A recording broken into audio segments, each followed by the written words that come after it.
ગુજરાતમાંથી છેલ્લા કેટલાક સમયથી બાળકો ગુમ થવાની ઘટનાએ પોલીસ અને નગરજનોને હેરાન પરેશાન કરી મૂક્યા છે। અમદાવાદમાંથી વિશ્વા, રોનક, સાગર અને કાર્તિક જેવા ગુમ થયેલા બાળકોનો હજુ સુધી કોઈ પતો મળ્યો નથી।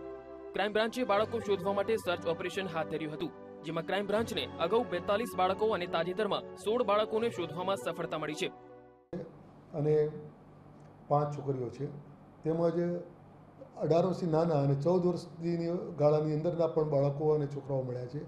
ખાસ કરીને કિસ્સામાં એવું ધ્યાનમાં આવ્યું છે, મોટાભાગે એના વાલી પાસે દીકરા અને દીકરી જેના દાખલા છે અને 14થી ઉંમરની વધારાની છોકરીઓ જે છે એમાં 4 ગુના કિડનેપના ગુના દાખલ થયા છે અને એ કિડનેપના ગુનાઓ ભોગ બનનાર હાલે કઈ જગ્યાએ છે એના પણ બાળ મળી ગયા છે।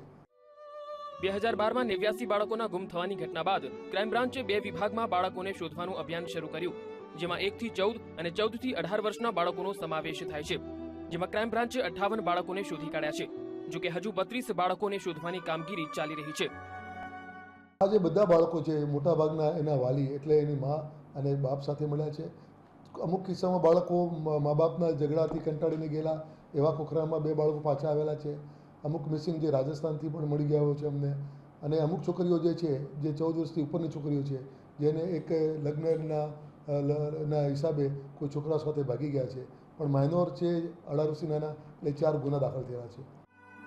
હજુ પણ વિશ્વા, રોનક અને કાર્તિક જેવા બાળકોની ભાળ મળી નથી। ગુમ થયેલા આ બાળકોના પરિવારો પર દુઃખના વાદળો ઘેરાયેલા છે।